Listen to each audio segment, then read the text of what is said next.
सुप्रभात बच्चों, हमने 14 मई के सेशन में कारक चिन्हों को संक्षेप में पढ़ा। अब हम कारक चिन्हों का विस्तार से अध्ययन करेंगे। कर्ता कारक, इसका चिन्ह है ने। जिस वाक्य में क्रिया करने वाले का बोध होता है वह कर्ता कारक कहलाता है। जैसे राम ने रावण को मारा, बच्चों ने गाना सुनाया। इन वाक्यों में ने शब्द कर्ता कारक है।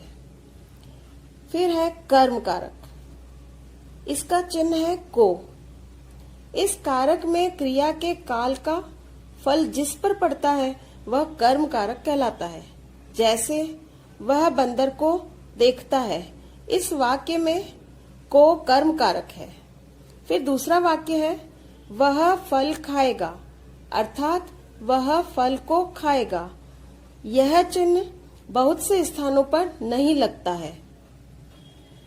करण कारक, इसके चिन्ह है से, के द्वारा।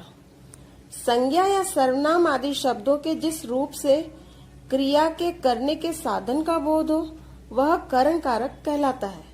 जैसे राम ने रावण को बाण से मारा, यहाँ बाण एक साधन के रूप में है। संप्रदान कारक, इसके चिन्ह है के लिए को। संप्रदान का अर्थ है देना, अर्थात कर्ता जिसके लिए कुछ कार्य करता है उस रूप को संप्रदान कारक कहते हैं। जैसे आशा के लिए पुस्तक दे दो या राहुल को दूध दिया। यहाँ वाक्य में के लिए और को शब्द संप्रदान कारक है।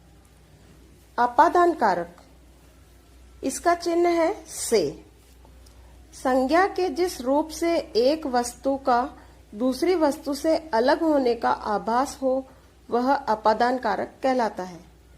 जैसे बंदर छत से कूद रहा है या पेड़ से पत्ते गिर रहे हैं।